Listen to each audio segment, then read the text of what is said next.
É isso aí, olá pessoal, aqui do Tec Concursos. Vamos iniciar a partir de agora o nosso curso de Criminologia comigo, Paulo Somariva, professor aqui de Criminologia, onde iremos abordar os principais temas que possa auxiliá-lo aí na sua aprovação, ok? E esse primeiro módulo, essa primeira aula, o tema será Criminologia, conceito, objeto, método, função, finalidade. Tema muito importante, até porque vamos tratar dos objetos de estudo da nossa criminologia. Como é importante isso, como é importante esse tema para o nosso estudo, ok? Então, vamos começar já falando sobre o que é a criminologia.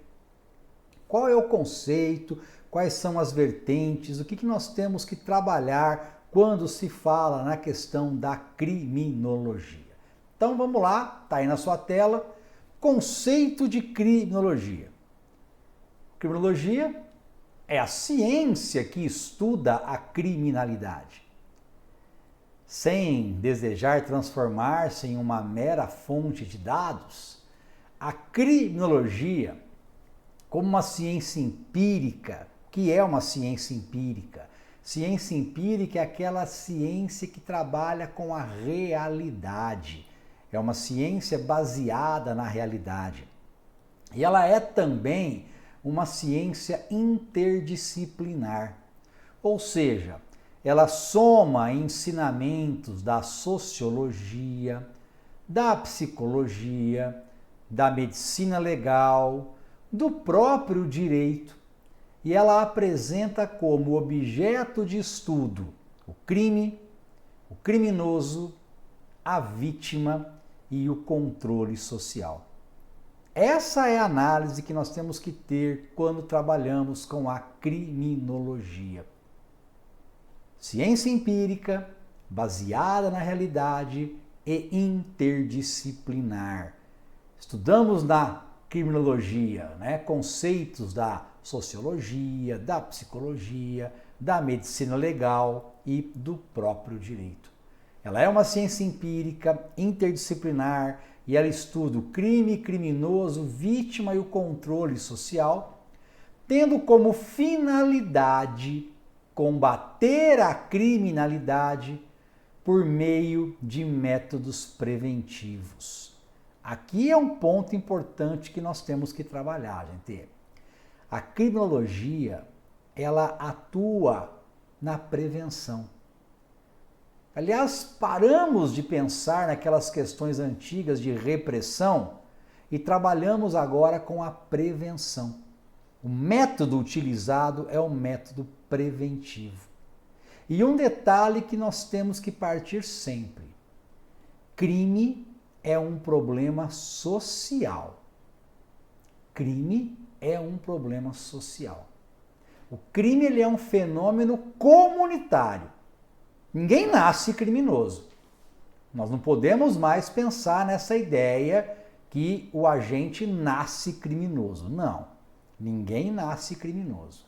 O crime ele é um fenômeno comunitário e ele envolve, gente, 4 vertentes.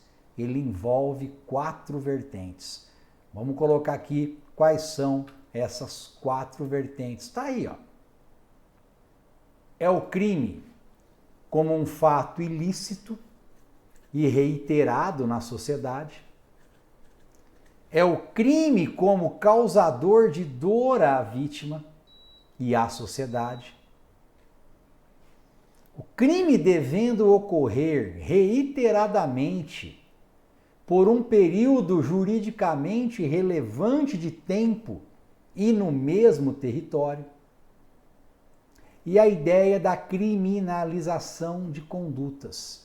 Esta criminalização de condutas que deve incidir após uma análise detalhada quanto aos seus elementos e quanto à sua repercussão na sociedade. Isso é um fator importantíssimo quando nós abordamos, né, a questão do crime, que é um dos objetos de estudo da nossa criminologia. Ora, crime é algo que incomoda a sociedade. O crime causa dor à vítima, causa dor à sociedade. E ele deve ocorrer reiteradamente. Nós nunca iremos trabalhar com conceitos sazonais, ocasionais, não. É algo que realmente incomoda. É a reiteração. E é dessa análise detalhada, né, que nós iremos aí transformar essa conduta num crime lá para o direito penal. É aí que nós vamos analisar o crime lá no direito penal. E nesse momento, então, eu coloco para vocês quais são os objetos de estudo da nossa criminologia. Quais são eles? Quais são esses objetos de estudo da nossa criminologia? São 4. 4 objetos de estudo, está aí na sua tela e isso é questão sempre de prova. Quais são eles? O crime, o criminoso, a vítima e o controle social. São esses 4 objetos de estudo da criminologia. É o crime, é o criminoso, é a vítima e é o controle social. Ok? A gente vai estudar cada um deles agora, a gente vai avaliar cada um deles, né, para que você entenda bem e para que você possa acertar a sua questão. E quando nós entramos na ideia de crime, quando nós falamos do conceito de crime, a gente tem que buscar os diversos conceitos de crime para entender o que nos interessa na criminologia.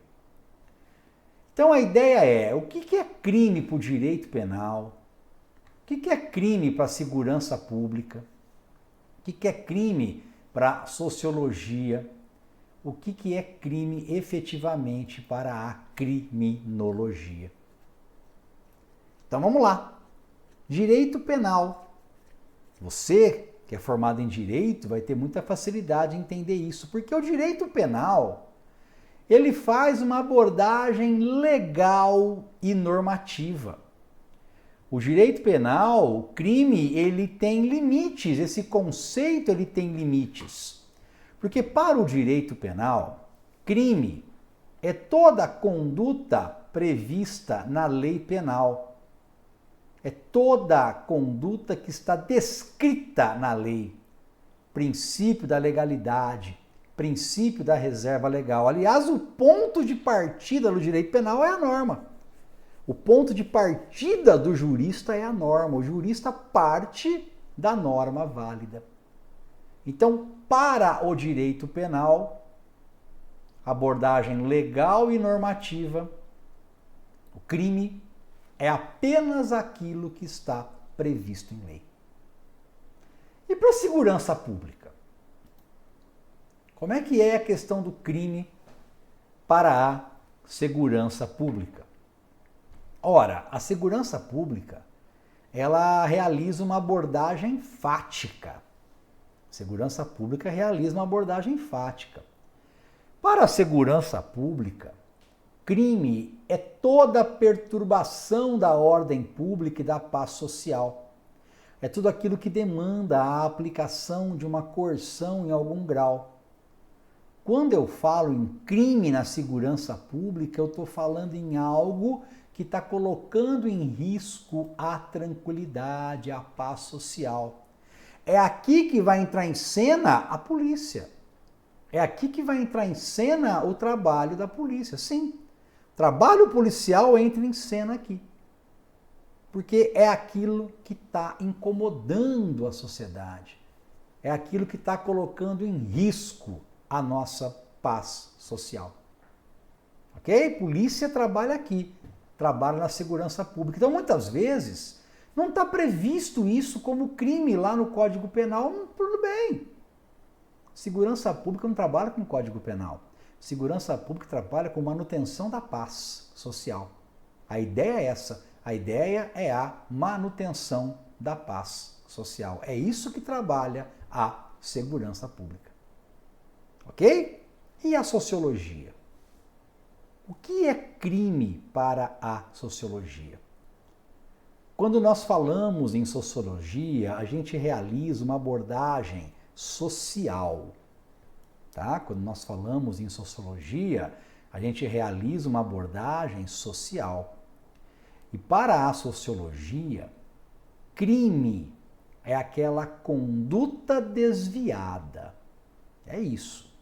Ou seja, é tudo aquilo que sai das expectativas sociais. Para a sociologia, então, o conceito é outro. Aqui eu estou falando em comportamento desviado. E aí você pode perguntar o que é uma conduta desviada? O que é um comportamento desviado? Vamos lá. A conduta desviada, gente, o comportamento desviado é todo aquele comportamento que se afasta das expectativas sociais em um dado momento. É aquilo que contraria os padrões, é aquilo que contraria os modelos, né? Os modelos que são impostos pela maioria. Tudo aquilo que afasta, né, das regras acaba sendo crime para a sociologia. Então guarda isso para sua prova. Quando você ouvir falar, né, em conduta desviada, quando você falar em comportamento desviado, você está falando de crime para a sociologia, tá? Você está falando de crime para a sociologia. Mas aí vem o que nos interessa. O que é crime para a criminologia? Qual é a ideia de crime para a criminologia? E a criminologia, diferentemente da sociologia, que realiza uma abordagem social, a criminologia ela faz uma abordagem global, óbvio, né? Estamos falando de uma moderna criminologia. Crime, e é esse o conceito que você vai ter que trabalhar, o crime ele é um problema social e comunitário. Crime é um problema social e comunitário. Crime não é aí uma mera responsabilidade do sistema de justiça, não. O crime ele surge na comunidade e é a comunidade que precisa resolver essa questão. É esse o foco da nossa criminologia. O crime é algo que provoca uma incidência massiva na população, que causa dor e aflição, que persiste num espaço temporal e que é necessária, né, uma conscientização social para que possamos traçar metas, para que possamos traçar aí objetivos reais no combate. Ok? Esse é o foco, então, do crime na criminologia. É aqui que nós trabalhamos no crime na criminologia. Ok? O segundo objeto de estudo é o criminoso. Está aí na sua tela, criminoso. E quando nós falamos do criminoso, nós temos que pensar numa criminologia moderna. E numa criminologia moderna, o criminoso ele passa de uma figura central, tá? O criminoso ele passa de uma figura central para um segundo plano. Quando a gente analisa o criminoso, hoje, ele é examinado como sendo uma unidade psicossocial. Hoje o criminoso não é mais visto como sendo uma unidade psicopatológica, não. Hoje nós analisamos o criminoso como sendo uma unidade biopsicossocial e não mais como uma unidade biopsicopatológica. E aí, gente, nós temos que fazer aqui uma análise, né, com relação a... Vamos fazer aqui um histórico, um rápido histórico. um breve histórico, para a gente poder falar como que era visto o criminoso lá na escola clássica, como que era visto o criminoso lá na escola positiva, como que era visto o criminoso lá na escola correcionalista e como que era visto o criminoso no marxismo. Entende? Na escola clássica, o criminoso ele era visto como um ser que pecou. Tá? A escola clássica, o criminoso ele era visto como um ser que pecou. Aquele ser que optou pelo mal, embora ele pudesse fazer o bem, embora ele pudesse escolher o bem. Mas esse era o criminoso lá da escola clássica. Na escola positiva, surge o atavismo. Na escola positiva, o criminoso ele é visto como um ser atávico, atavismo, ou seja, aquilo que passa de pai para filho. Se o criminoso ele tem o olho azul, o filho também tem o olho azul. Se o pai é loiro, o filho é loiro. Se o pai é criminoso, o filho é criminoso. Isso é escola positiva, né? Isso é Lombroso, isso é escola positiva. Agora, caminhando mais um pouquinho, nós chegamos na escola correcionalista. E quando eu falo em escola correcionalista, aliás, é uma escola que teve uma forte influência na América Espanhola, o criminoso ele é visto como um ser inferior e como um ser incapaz de se governar a si próprio, né? De se autogovernar. E aí o criminoso, então, para a escola correcionalista, ele merece do Estado, na verdade, uma atitude pedagógica, né? Uma atitude de piedade. Na escola correcionalista, ele é um coitado, né? Ele é visto como um coitado. E aí nós chegamos no marxismo, nós chegamos na escola marxista.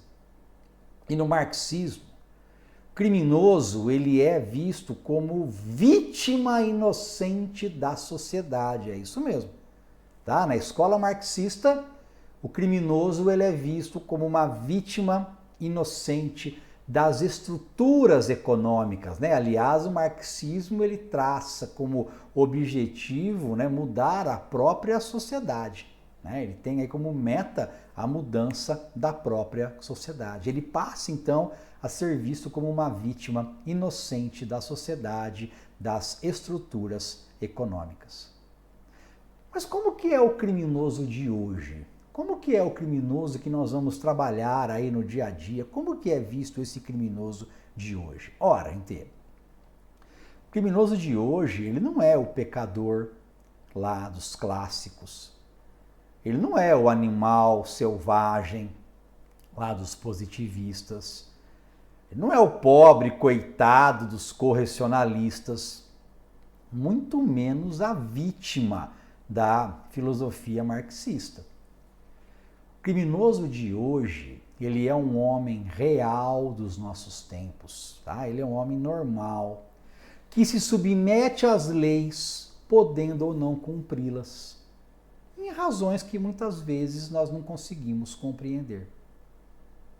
A gente pode pensar o seguinte, todo mundo sabe que dirigir embriagado é crime, mas imaginemos que numa sexta-feira, você assistiu às aulas aqui no Tec Concursos e resolve sair para tomar uma cerveja, bebe e depois vai dirigir. Você está tendo opção disso. Você sabe que não pode fazer isso, mas você resolve descumprir a lei. É esse o criminoso que nós trabalhamos hoje. Então esqueçam de escola clássica, positiva, correcionalista, marxismo, o criminoso não é vítima, ele não é pobre coitado, ele não é um doente, ele não é animal selvagem, ele não é pecador. A ideia não é essa. O criminoso é uma pessoa normal, que resolve descumprir as regras por motivos que muitas vezes ninguém consegue compreender. Né? Eu costumo dizer o seguinte, o que leva alguém, por exemplo, a jogar a filha do 6º andar de um prédio. Meu Deus, né? Enfim, esse é o criminoso dos nossos tempos que nós temos que encarar. E aí chegamos na vítima. Crime, criminoso, vítima. Terceiro objeto de estudo, vítima. Vítima, gente, estudos criminológicos da vítima ganharam destaque logo após a Segunda Guerra Mundial, em razão justamente do sofrimento imposto por Hitler aos judeus nos campos de concentração. Aliás, ali nasceu a vitimologia. E eu vou deixar aqui na sua tela para que você não esqueça. Esses estudos, eles surgiram após a Segunda Guerra Mundial, tá? Surgiram após a Segunda Guerra Mundial. E com relação à vítima, uma particularidade essencial que nós temos reside, né, em questionar a aparente simplicidade em relação à vítima e mostrar que, ao mesmo tempo, né, que esse estudo é complexo, seja na esfera do indivíduo, seja nessa inter-relação existente entre autor e vítima. É um estudo muito complexo, né, que nós temos com relação à vítima. Mas eu gosto de destacar o seguinte: quando nós falamos da vítima, eu gosto de destacar 3 momentos importantes. 3 momentos importantes.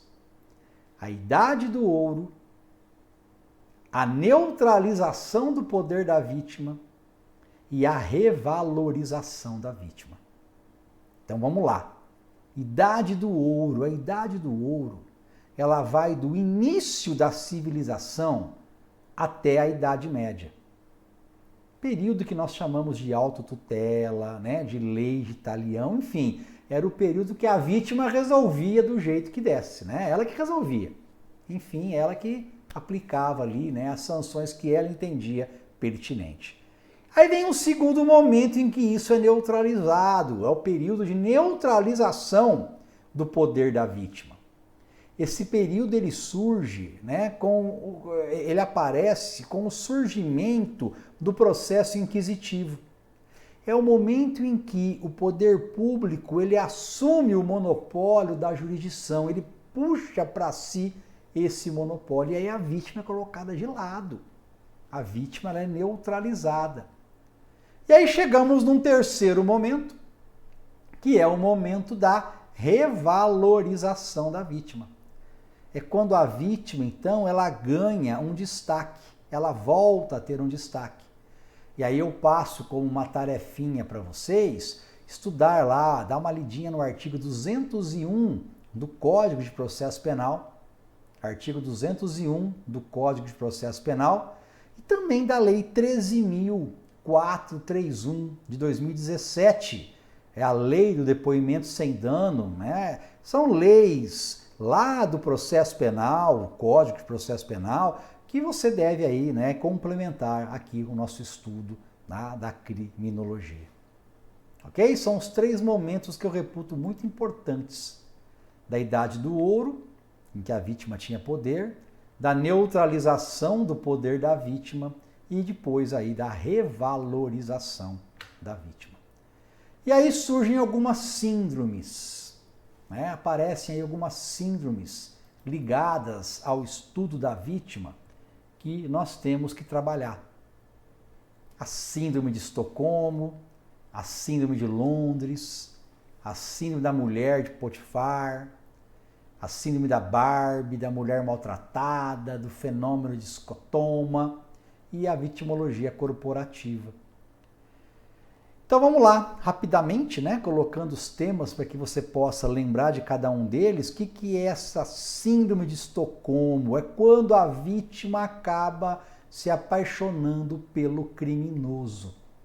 Fato que aconteceu em Estocolmo no ano de 73, onde nós tivemos, né, um sequestro e as vítimas acabaram se envolvendo com os sequestradores. E aí a psicologia ela explica que isso acontece porque num primeiro momento a vítima ela quer ficar amiga do sequestrador. Tá? Ela quer ficar amiga. mas aí isso acaba, né, evoluindo e acaba criando aí laços afetivos. Tá? Então isso explica a síndrome de Estocolmo. A síndrome de Londres já é o oposto, o fato que aconteceu na embaixada iraniana, lá em Londres, também na década de 80, aonde, né, tivemos ali um crime que ocorreu na embaixada iraniana, né, terroristas árabes fizeram como os reféns diplomatas, funcionários da embaixada, e uma dessas pessoas que estavam sequestradas brigava muito com os sequestradores, porque ele afirmava a todo momento que ele jamais se curvaria ao Ayatollah, porque o compromisso dele, né, era com a Revolução Islâmica. Num dado momento, os sequestradores decidiram escolher um lá para matá-lo, para que as pessoas lá fora acreditassem nas suas ameaças, e esse foi o escolhido. Então, na síndrome de Londres, o refém que passa a discutir e que passa a discordar do comportamento do sequestrador acaba gerando uma antipatia, e isso pode ser fatal. Na síndrome da mulher de Potifar, questão bíblica, né, que tem origem bíblica, situação onde existia lá o Potifar e ele tinha como seu braço direito o José. E a mulher do Potifar se encantou com o José e queria manter com ele relações sexuais. E o José não quis. Então o que ela fez? Ela criou uma situação para envolver o José e acusou que ele teria tentado violentá-la. Potifar, ouvindo a versão da esposa, mandou o José para a cadeia, para o ergástulo. Então essa síndrome da mulher de Potifar é uma síndrome que tem que ser aplicada, que tem que ser analisada nos crimes sexuais. Tomar muito cuidado com a versão da vítima, até porque crimes sexuais dificilmente você tem outros parâmetros para seguir. Síndrome da Barbie é a mulher vista como objeto, né? É a visão social da mulher. A mulher é incentivada a cultuar, né? A cuidar da sua beleza, e aí ela acaba se tornando um objeto de desejo, a síndrome da Barbie. Na síndrome da mulher maltratada, é aquela mulher, né, vítima de violência doméstica. Ela é vítima de violência doméstica. Ela acaba sendo, né, subordinada ao poder do homem. Ela acaba sendo, né, hierarquizada. E aí o homem maltrata ela, o homem pratica ofensas morais, psicológicas, emocionais, físicas. E a mulher suporta isso. Só que chega um momento, né, da mulher maltratada em que ela não aguenta mais e ela acaba matando o seu agressor. O fenômeno de escotoma está ligada, né, à cegueira momentânea. É utilizada no crime de estelionato. Pessoa cega não enxerga que vai cair num golpe. Né? Ela é tão cega que ela não percebe, ela não enxerga que vai cair num golpe. Temos a vitimologia corporativa. Essa sim, muito bacana, porque ela trabalha com aquela ideia, né, aliás, é o tema mais atual hoje na vitimologia, é a vitimologia corporativa. Porque é a vitimologia da empresa, do mundo empresarial, onde diretores, presidente, né, gerentes, executivos, eles acabam, em nome da pessoa jurídica, tendo que tomar decisões que muitas vezes são contrárias a dele. Assumem responsabilidades. E nós vimos aí vários diretores de empresas sendo presos porque praticaram atos de corrupção, mas em nome da empresa, não deles. Mas envolvidos, isso acaba acontecendo. Então é a vitimologia corporativa. Pensa você, chefe de uma empresa, tendo que demitir um funcionário que é o seu melhor amigo. E aí? E aí você acaba sendo vítima da própria corporação, da própria instituição. É isso que é a vitimologia corporativa. Ok? E o último objeto de estudo da criminologia é o controle social. O último objeto de estudo. Toda a sociedade necessita de mecanismos disciplinares que assegurem a convivência interna de seus membros. razão pela qual se vê obrigada a criar uma gama de instrumentos que garantam a conformidade dos objetivos eleitos no plano social. É nesse contexto, que podemos definir aí o controle social como sendo conjunto de instituições, estratégias e sanções sociais que pretendem promover a submissão dos indivíduos aos modelos e normas de convivência social. E quando se fala então em controle social, nós temos dois tipos de controle social, dois sistemas de controle social. Nós temos o controle social formal e o controle social informal. O controle social formal é a polícia, é o Ministério Público, é o Poder Judiciário, é a administração penitenciária. Já o controle social informal é o berço, é a família, é a escola, é a igreja. Controle social formal, ele só irá entrar em atuação toda vez que ocorrer uma falha do controle informal. Ora, não existindo a atuação eficaz da família, da escola, da sociedade de um modo geral, vai ter que ser acionada a polícia, Ministério Público, Poder Judiciário, enfim, vão ter que realizar aí essas necessidades. Ok? Então, vejam vocês, gente, vimos os objetos de estudo da criminologia. Crime, criminoso, vítima e o controle social. E aí, gente, qual é a função da criminologia? Função linear da criminologia é informar a sociedade e os poderes públicos sobre o crime, criminoso, vítima e o controle social, reunindo ali um núcleo de conhecimentos seguros que permita compreender cientificamente o problema criminal, preveni-lo e intervir com eficácia e de modo positivo no homem criminoso. Isso é a função básica da criminologia.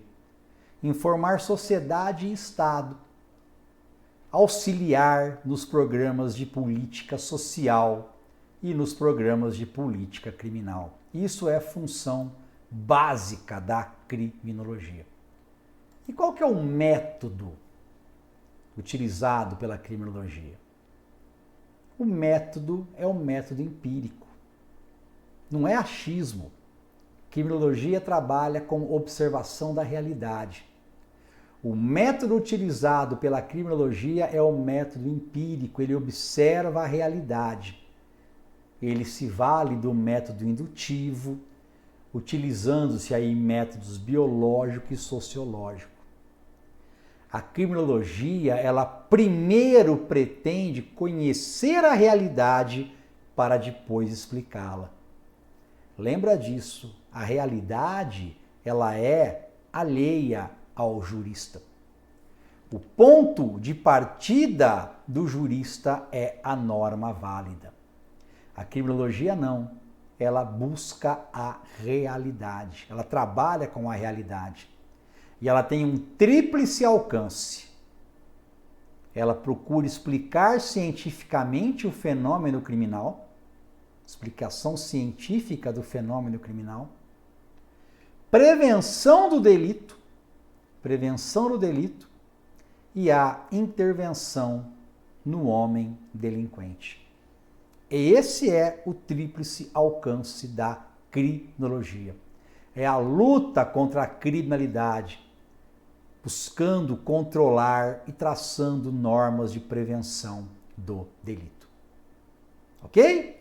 Então trabalhamos aqui os objetos de estudo da criminologia, muito importante, o crime criminoso, vítima e controle social, função da criminologia, método empírico, papel da criminologia e o seu tríplice alcance. trabalho aí de muita consciência, né? O que a criminologia tenta fazer, de informar sociedade e poder público do fenômeno criminal. E como vamos resolver, como vamos prevenir esse crime e como vamos fazer uma intervenção positiva no criminoso, visando aí, né, a não reincidência. Ok? Então esse foi o nosso primeiro encontro aqui no Tec Concurso e nós voltamos com mais temas aqui de criminologia. Até mais!